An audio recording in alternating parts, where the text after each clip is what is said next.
আপনাদেরকে স্বাগত জানাচ্ছি। আমি ফিরোজ তোহা। শুরুতেই সংবাদ শিরোনাম জানিয়ে দেব এই মুহূর্তে হাতে পাওয়া সর্বশেষ গুরুত্বপূর্ণ আপডেট বাংলা সংবাদ। শুরুতেই থাকছে দুঃসংবাদ, থামছেই না ভারতের দাদাগিরি। একের পর এক সীমান্তে হত্যা করেই যাচ্ছে। আবারও চাঁপাইনবাবগঞ্জ সীমান্তে বিএসএফের নির্যাতনে যুবক নিহত। আর কত লাশ ফেলবে ভারত? এভাবে আর কত যুবক তাদের জীবন বিলিয়ে দেবে সীমান্তে? চাঁপাইনবাবগঞ্জের জোহরপুর সীমান্তে বিএসএফের নির্যাতনে রবিউল ইসলাম রবু নামের এক যুবক নিহত হয়েছে, এমনটাই দাবি করেছে তার পরিবার। প্রিয় দর্শক, এ বিষয়ে আপনি আপনার মূল্যবান মতামতটি কমেন্ট বক্সে জানিয়ে দেবেন। এবারে জানাবো 15 বছরে গুম প্রায় 6000। আওয়ামী লীগের শাসন আমলে 2009 থেকে 2024 সাল পর্যন্ত 15.5 বছরে দেশে প্রায় 6000 ব্যক্তি গুম হয়েছে। এর মধ্যে 1559 জনকে ইতিমধ্যে চিহ্নিত করেছে গুম কমিশন। এছাড়া কমিশন তদন্তকালে নিশ্চিত হয়েছে যে গুম হবার পর মারা গেছে 287 জন। জানাবো তারেক রহমানের বাসার সামনে থেকে 2 সন্দেহভাজন আটক। রাজধানীর গুলশানে বিএনপির ভারপ্রাপ্ত চেয়ারম্যান তারেক রহমানের 196 নম্বর বাসভবন এলাকা থেকে সন্দেহভাজন কর্মকাণ্ডের অভিযোগে 2 জনকে আটক করেছে পুলিশ ও বিএসএফ। এদিকে জামায়াত ভোটে জিতলে কে হবে প্রধানমন্ত্রী, এ প্রশ্নে যা বললেন আক্তার। জামায়াত ইসলামের জোটের সঙ্গে এনসিপি ক্ষমতায় গেলে প্রধানমন্ত্রী কে হবেন, এমন প্রশ্নের জবাবে দলটির সদস্য সচিব আক্তার হোসেন বলেছেন, সরকার গঠনের বিষয়গুলো নিয়ে এখনো ফয়সালা হয়নি, আমাদের মধ্যে আলোচনা চলমান আছে। জানিয়ে দেব সারা দেশে শুরু হচ্ছে যৌথ বাহিনীর অভিযান। ইসি সানাউল্লাহ। নির্বাচন কমিশনার ব্রিগেডিয়ার জেনারেল অবসরপ্রাপ্ত আবুল ফজল মোহাম্মদ সানাউল্লাহ বলেছেন, আসন্ন ত্রয়োদশ জাতীয় সংসদ নির্বাচনকে সামনে রেখে সারা দেশে শুরু হচ্ছে যৌথ বাহিনীর বিশেষ অভিযান। আজকের মধ্যেই স্বরাষ্ট্র মন্ত্রণালয় এর পরিপত্র জারি করা হবে। এবং সর্বশেষ জানাবো আন্তর্জাতিক সংবাদ, নগ্ন সাম্রাজ্যবাদ। ভেনেজুয়েলায় আগ্রাসন চালিয়ে যেভাবে পূর্ণরূপে ফিরল যুক্তরাষ্ট্র। 2 দশক ধরে দক্ষিণ ও মধ্য আমেরিকা এবং ক্যারিবীয় অঞ্চলে যুক্তরাষ্ট্রের হস্তক্ষেপের দীর্ঘ ইতিহাসের ধারাবাহিকতা, ভেনেজুয়েলায় মার্কিন বোমা বর্ষণ এবং দেশটির প্রেসিডেন্ট নিকোলা মাদুরোকে তুলে নেওয়া। কিন্তু সর্বশেষ ঘটনায় এটি নজর গড়েছে। দক্ষিণ আমেরিকার কোনো দেশে এটি প্রথম সরাসরি মার্কিন সামরিক হামলা। মাদুরোকে তুলে নেওয়ার পর এক সংবাদ সম্মেলনে ডোনাল্ড ট্রাম্প বলেন, পশ্চিম গোলার্ধে মার্কিন আধিপত্য আর কখনো প্রশ্নের মুখে পড়বে না। এতক্ষণ শুনছিলেন সংবাদ শিরোনাম, এবার থাকছে বিস্তারিত সংবাদ। প্রিয় দর্শক, আপনি যদি এই চ্যানেলে নতুন হয়ে থাকেন, ভিডিওটি দেখতে দেখতে চ্যানেলটি সাবস্ক্রাইব করে আমাদের সঙ্গে থাকুন। আর এই ভিডিও সম্পর্কে আপনি আপনার মূল্যবান মতামতটি কমেন্ট বক্সে জানিয়ে দিন। আর হ্যাঁ প্রিয় দর্শক, জানিয়ে দিন ভিডিওটি কোন জেলা থেকে দেখছেন। চাঁপাইনবাবগঞ্জ সীমান্তে বিএসএফের নির্যাতনে যুবক নিহত। চাঁপাইনবাবগঞ্জের জোহরপুর সীমান্তে বিএসএফের নির্যাতনে রবিউল ইসলাম রবু নামের এক যুবক নিহত হয়েছেন বলে পরিবার দাবি করেছে।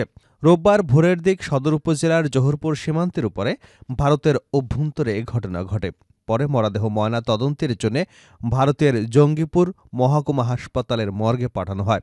নিহত রবিউল ইসলাম সদর উপজেলার নারায়ণপুর ইউনিয়নের 2 নম্বর ওয়ার্ডের সাতরশিয়া গ্রামে নিজামুদ্দিনের ছেলে। নিহতের মা শেফালি বেগম। গতকাল বিকেলে বাড়ি থেকে বের হয় রবিউল। রাতে বাড়িতে আসেনি। সকালে উঠে শুনি বিএসএফের গুলিতে আমার ছেলে নিহত হয়েছে। তবে বিকেল হতে আসে অন্য খবর, আমার ছেলেকে মারধর করে মারা হয়েছে, বিএসএফ এ নির্যাতন করেছে। আমি এ ঘটনার বিচার চাই। গুম কমিশনের চূড়ান্ত প্রতিবেদন জমা। 15 বছরে গুম প্রায় 6000। আওয়ামী লীগের শাসন আমলে 2009 থেকে 2024 পর্যন্ত 15.5 বছরে দেশে প্রায় 6000 ব্যক্তি গুম হয়েছেন।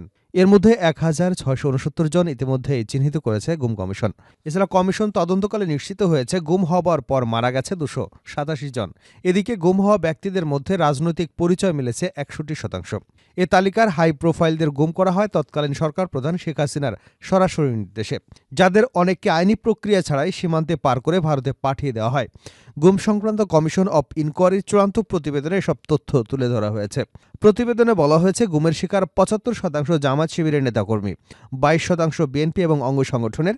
তবে এখনও যারা নিখোঁজ রয়েছেন তাদের মধ্যে 68% বিএনপি এবং 22% জামায়াত শিবিরের। প্রতিবেদনটি প্রধান উপদেষ্টা অধ্যাপক ড মোহাম্মদ ইউনূসের কাছে রোববার জমা দিয়েছে গুম কমিশন। এর আগে 3 দফায় আংশিকভাবে প্রতিবেদন জমা দেওয়া হয়। রাষ্ট্রীয় অতিথি ভবন যমুনায় প্রতিবেদন জমাকালে উপস্থিত ছিলেন কমিশনের সভাপতি বিচারপতি মইনুল ইসলাম চৌধুরী, কমিশনের সদস্য বিচারপতি ফরিদ আহমেদ শিবলি, নূর খান লিটন, নাবিলা ইদ্রিস এবং সাজ্জাদ হোসেন। প্রতিবেদনে বলা হয়, হাই প্রোফাইল গুমের ঘটনায় তৎকালীন প্রধানমন্ত্রী শেখ হাসিনা, তার প্রতিরক্ষা বিষয়ক উপদেষ্টা মেজর জেনারেল অবসরপ্রাপ্ত তারিক আহমেদ সিদ্দিক, তৎকালীন স্বরাষ্ট্রমন্ত্রী আসাদুজ্জামান খান সরাসরি সম্পৃক্ত ছিলেন। এ তালিকায় থাকা অন্যান্য ব্যক্তি হলেন বিএনপি নেতা ইলিয়াস আলী, হুম্মাম কাদের চৌধুরী, সালাউদ্দিন আহমেদ, জামায়াত নেতা ও সাবেক ব্রিগেডিয়ার জেনারেল আবদুল্লাহিল আমান আজমি, ব্যারিস্টার মীর আহমেদ বিন কাসেম, সাবেক রাষ্ট্রদূত মারুফ জামান। প্রতিবেদনে আরও বলা হয়, অনেকেই গুমের ক্ষেত্রে শেখ হাসিনা নিজে সরাসরি নির্দেশনা দিয়েছেন। এছাড়া গুমের শিকার ব্যক্তিদের ভারতে রেন্ডিশনের আইনি প্রক্রিয়া ছাড়াই গোপনে হস্তান্তর যে তথ্য পাওয়া গেছে, এটা স্পষ্ট হয় যে সরকারের সর্বোচ্চ পর্যায়ের নির্দেশে এগুলো করা হয়েছে। অভিযোগ অনুযায়ী র্যাব, পুলিশ, ডিবি এবং বিভিন্ন গোয়েন্দা সংস্থা গুমের প্রধান ভূমিকা পালন করেছে। অনেক ঘটনা একাধিক যৌথ বাহিনীর যৌথ সম্পৃক্ততাও পাওয়া গেছে। তারেক রহমানের বাসার সামনে থেকে 2 সন্দেহভাজন আটক। রাজধানীর গুলশানে বিএনপির ভারপ্রাপ্ত চেয়ারম্যান তারেক রহমানের 196 নম্বর বাসভবন এলাকা থেকে সন্দেহভাজন কর্মকাণ্ডের অভিযোগে 2 জনকে আটক করেছে পুলিশ ও বিএসএফ।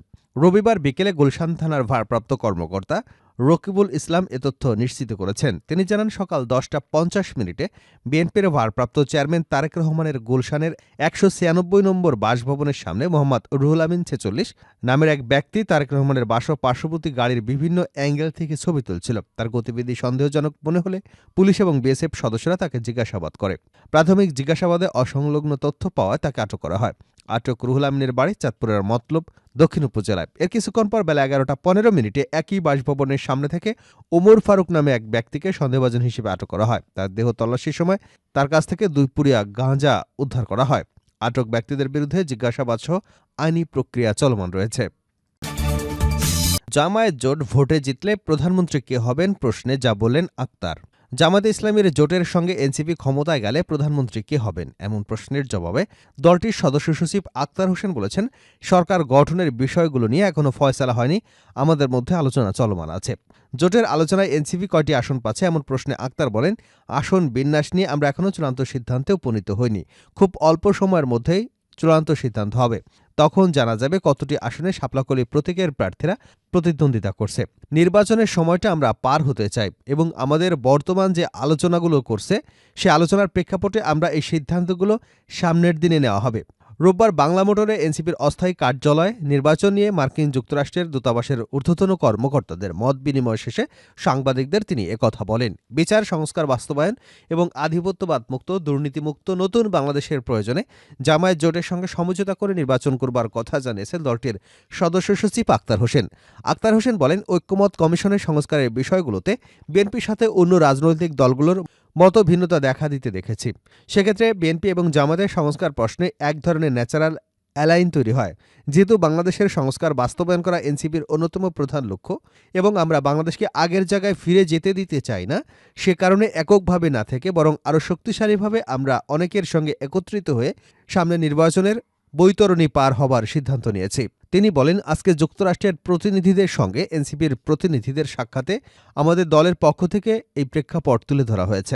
এনসিপি জামায়াত জোটের মাধ্যমে 11 দল নির্বাচনী বৈতরণী পার হতে চায়।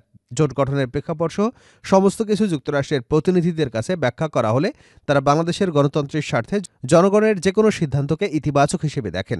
আক্তার হোসেন বলেন, আমরা তাদের কাছে বর্তমান নির্বাচনের পরিস্থিতি, নির্বাচনের আগে আইন পরিস্থিতি একেবারে তলানিতে থাকা এবং পরবর্তীতে হাদি হত্যা, গতকাল 1 জন খুন হয়েছেন, এই যে খুনের ছড়ি, আওয়ামী লীগ ছাত্রলীগের গুন্ডাদের কাছে এখনও অবৈধ অস্ত্র উদ্ধার করা সম্ভব হয়নি, হাদির খুনিদের এখনও গ্রেপ্তার করা সম্ভব হয়নি। এই পুরো পরিস্থিতির পাশাপাশি লেভেল প্লেয়িং ফিল্ড এবং আইনশৃঙ্খলা পরিস্থিতি ঠিক রাখতে পারবে কিনা সেই ব্যাপারগুলো আমরা আমাদের কনসাস তাদের কাছে তুলে ধরেছি।